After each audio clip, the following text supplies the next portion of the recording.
Fala galera, estamos aqui de volta à nossa playlist Texto em Questão, em que a gente analisa sempre um texto com potencial de vestibular e hoje a gente vai para os poemas escolhidos de Gregório de Matos, obra inclusive indicada para a FUVEST e para a Universidade Estadual de Londrina, e a gente vai dar conta de um texto que está lá presente. Se você não conhecia essa playlist, a proposta aqui não é analisar o conteúdo global da obra, mas sim interpretar de maneira muito precisa, muito técnica, um texto em específico, e o texto de hoje é o texto chamado Desenganos da Vida Humana Metaforicamente. O poeta já reconhece no próprio título que fará uso da metáfora. Então, Desenganos da Vida Humana Metaforicamente. É, no olhar de sobrevoo, um soneto, um texto dentro da tradição poética, portanto, 4, 4, 3, 3. Todo mundo se lembra que um soneto tem esse padrão, soneto tradicional de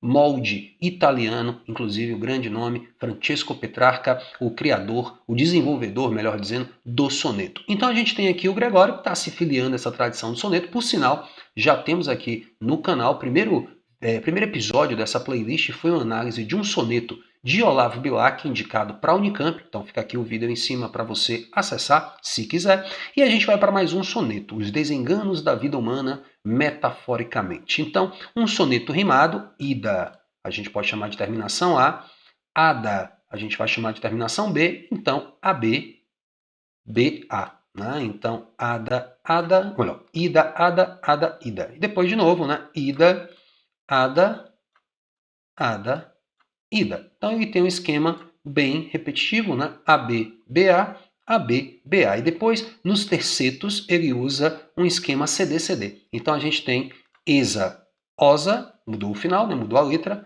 ESA, OSA. E depois ele usa de novo ESA, OSA. Então a gente está vendo um poema dentro da tradição, portanto, do esquema de rimas. A gente está diante de um texto barroco, como a gente sabe, o Gregório de Matos é um autor do barroco. Então, do que é que fala esse texto? Os desenganos da vida humana metaforicamente. Então, é um texto do barroco que vai trabalhar a questão, a gente vai ver, da efemeridade das coisas, do fim de tudo. E assim diz o texto, ó. É a vaidade, Fábio, nesta vida, Rosa, que da manhã lisonjeada, por puras mil com ambição dourada, airosa rompe, arrasta a presumida. Então a gente vê na primeira estrofe uma das marcas do barroco, que é um verso difícil de ler. E o verso tá difícil de ler porque justamente nós temos um hiperbatô, uma figura de linguagem que consiste na desarrumação do texto, do período, da frase, a partir da inversão de seus termos. Então a gente tem uma ordem indireta frasal e isso atrapalha a fluência da leitura, a decodificação dos sentidos. Então o que está dizendo ele? Para a gente entender essa primeira estrofe, né? Ele está dialogando aqui com o Fábio, então a gente tem um vocativo gramatical, né? O Fábio, diga aí, Fábio, eu vou te contar uma coisa. Eu vou te contar, Fábio, que a vaidade no sujeito, a vaidade é, tá? Essa vaidade é o quê? A vaidade é, nesta vida, Fábio, como uma rosa. Então percebeu o título? A gente vai estar diante dos desenganos da vida humana metaforicamente e a vaidade é como uma rosa. Tá? E por que a vaidade é como uma rosa? A qual a rosa, lisonjeada da manhã, ou seja, homenageada pela manhã, as rosas vão desabrochar no raiar do dia, então a vaidade é como uma rosa, que se a rosa de manhã cedo desabrocha, a vaidade também, quando se é jovem, desabrocha. Ela é como a rosa que, lisonjeada pela manhã, arrasta presumida, arrasta quando está ali desabrochando, purpuras mil. Púrpura é avermelhada, né? Uma cor avermelhada. Então, essa rosa que desabrocha em purpuras mil, a gente vê aí a hipérbole, né? O exagero que vai brotar ali da rosa muito, portanto, eu diria vermelha, com purpuras mil. Ela rompe, arrasta a presumida com ambição dourada, como ele diz, purpuras mil. E ela airosa rompe, ela rompe, tá vendo? Ela desabrocha com essa vermelhidão, com uma ambição grandiosa. Então, colocando isso na ordem direta, eu vou ler aqui para vocês terem uma noção como é que seria o texto na ordem direta, a gente diria, Fábio, a vaidade nesta vida é como uma rosa que lisonjeada pela manhã, que homenageada pela manhã, arrasta presumida 1000 púrpuras e rompe airosa com ambição dourada. E aparece, né? Desabrocha desse jeito. Então tá aí a nossa primeira estrofe já para entender. A vaidade é como uma flor. É uma rosa. É também como uma planta. É planta. Que favorecida de abril, então ela é a vaidade como uma rosa, e ela é também como uma planta que favorecida por abril, lembre que Gregório aqui vai assumir uma dicção como se fosse uma voz poética europeia. Inclusive, eu nem comentei para vocês, mas tem aqui, eu quis manter, inclusive botar aqui em vermelho, eu quis manter essa nota de rodapé, que é uma nota de rodapé que está na edição dos poemas escolhidos da Companhia das Letras, né, que diz que esse poema é conhecido em várias antologias. Antologia, para quem não sabe, é uma reunião de poemas. A gente, inclusive, está vendo um poema de um livro que é uma antologia, que é antologicamente reconhecido como sendo de Gregório de Matos. Este soneto é de autoria de Fonseca Soares, conforme documentação citada pelo estudioso Aguiar e Silva, tá? Então a gente tem aí uma contestação da autoria desse texto como de Gregório, e agora faz sentido a gente pensar que é um autor português o autor, porque quando ele fala que a vaidade, melhor, que a vaidade mesmo é como uma planta que é favorecida de abril, é porque em abril nós temos a primavera europeia, ou seja, a planta que também vai desabrochar na estação de abril, enquanto aqui no Brasil nós estamos caminhando pro inverno, tá bom? Então a gente já está no outono. Isso é muito interessante porque assim é muito comum na produção de Gregório de Matos a autoria incerta, né? Essa dúvida que paira sobre a autoria dos textos, porque Gregório não deixou nada publicado oficialmente. Então foram textos esparsos, eram traduções. Então dá muito pano para manga numa aula de Gregório de Matos debater a questão da autoria. Não se tem certeza sobre a autoria de todos os textos atribuídos, por isso que se diz atribuídos, a Gregório de Matos. Então, a vaidade é como uma flor que desabrocha presunçosamente de manhã, né, cheia de vermelhidão. É como uma planta favorecida pelo mês de abril, uma planta que tem essa força aí da estação, quase não sai, por mares, tá? Saiu aqui para mares, né? Por mares mesmo, aqui é um erro de digitação, por mares de soberba desatada. Então ela é também como por mares de soberba desatada, de orgulho grande, né? De soberba, a gente sabe que soberba é essa coisa vaidosa, né? Que ela está trazendo aí. Por mares de soberba desatada é como uma florida galeota empavesada. Um verso difícil, né? O que é uma florida galeota? É um barco, gente, um barco de menor tamanho. Ela é como uma florida galeota, é como um barco florido, enfeitado.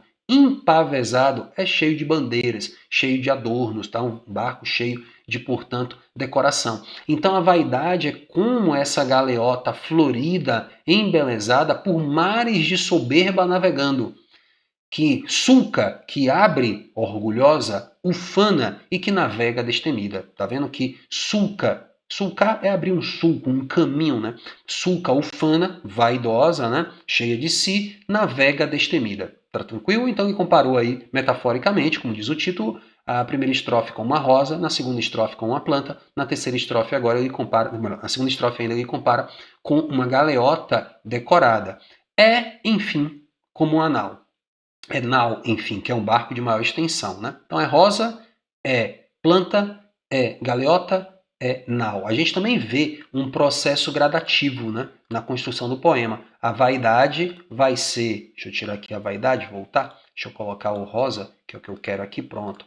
É rosa, depois é planta, depois é a galeota que a gente está vendo aqui, né, é como a galeota, e depois é como nau. Então a gente tem esse processo de metáfora ao mesmo tempo com uma gradação. É nau, enfim, tá? É como um barco, enfim, que em breve ligeireza, com um barco que passa rápido, em breve ligeireza, com presunção de fênix. Fênix aí também tem a nota do livro, mas essa daqui a gente está para comentar sem precisar ler a nota, né? Porque fênix, todos nós sabemos que é uma ave mitológica, uma ave lendária que tem a capacidade de ressurreição, né? Que é a capacidade de reviver. Então, é nau, enfim, que passa ligeira, com presunção de fênix generosa e apresta galhardias, quer dizer, deixa o terreno preparado para embelezamentos, apresta galhardias, uma coisa galharda é uma coisa bonita, e alentos preza e gera comentários, tá? Então é com esse barco bonito que passa despertando o espanto das pessoas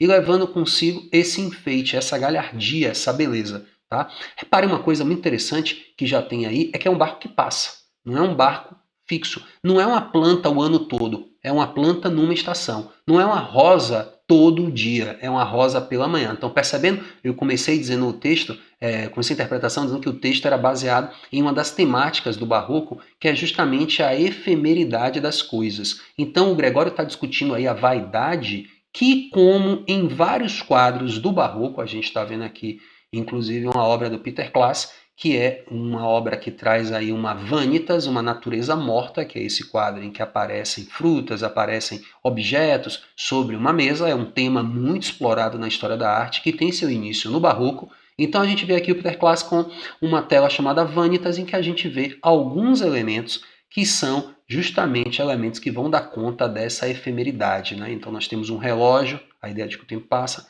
nós temos aí uma vela apagada, né, dando essa ideia, portanto, né, de que não há mais o lume, não há mais o fogo, né? Nós temos um copo virado para baixo, então a gente tem um copo em que a gente consegue ver, né, o líquido já se esvaiu. Então veja um relógio, a gente tem um copo, mas ao fundo da vela, se você não percebeu ainda, ela está naquele tipo um potezinho marrom, né? Parece quase uma fumacinha assim da vela apagada. E nós temos o crânio, né? Nós temos um crânio com um osso, indicando justamente a efemeridade da vida e, portanto, a efemeridade de tudo. Então essa tela Vanitas, que a gente está vendo aí do Peter Klaas, ela traz justamente essa reflexão sobre a efemeridade. E o Gregório já está preparando o nosso espírito para isso. Inconscientemente até a gente vai percebendo a presença desses elementos, né? Então a vaidade é como uma rosa, é como uma planta, é uma rosa pela manhã, é como uma planta em abril, é como uma nau que passa rapidamente, despertando a atenção e comentários do povo pela beleza que traz.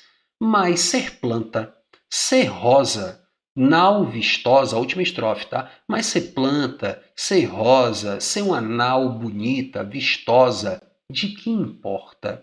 Se aguarda sem defesa a pedra, a penha anal. Então, o que quer dizer? A pedra vai bater no barco, né? O barco vai bater na pedra, melhor dizendo, e vai naufragar. O ferro, a planta vai ser ceifada com algum instrumento de corte. A gente pode pensar de que adianta, portanto, né? E se de tarde a rosa murcha. Então, de que adianta a vaidade se tudo acaba, se o barco afunda, se a planta é ceifada, colhida, o ferro aí, se a rosa murcha à tarde. Inclusive, a gente tem aqui um processo metonímico, né? Penha anal, quer dizer, se vai vir uma pedra ao barco, porque a pedra aí está simbolizando não a pedra em si, mas o naufrágio. A gente tem outra coisa também, que o ferro aqui está simbolizando um instrumento de ferro, né? Então, ferro que vai ser usado para colher, né? Para tirar. E aí, à tarde, nós temos o decometonímia, é porque a gente está usando a palavra pelo efeito, na verdade, né? Então, a gente tem penha anal, ferro a planta e tarde a rosa. Então, esse poema a gente já poderia ver mais uma vez aqui o paralelo com o Peter Klaas, a Tela Vanitas, inclusive que é uma obra que está no Mauritshuis, que é um museu da Holanda, em que está o famoso quadro Moça com Brinco de Pérola, que é um exemplar também do barroco holandês, do século de ouro do barroco holandês, e que gerou até um filme aí conhecido com a Scarlett Johansson, a Moça com Brinco de Pérola. Então, dessa forma, a gente tem aqui o poema explicado, né, os desenganos da vida metaforicamente do Gregório de Matos. Valeu? Se você gostou, peço que você deixe aquele like aqui, que você indique para seus amigos, suas amigas, aqueles que farão algum vestibular, e que esse texto, esse vídeo pode ajudar na hora de esclarecer algum tópico ligado ao barroco, por exemplo. Valeu? Então beijão, até o próximo vídeo. Tchau, tchau.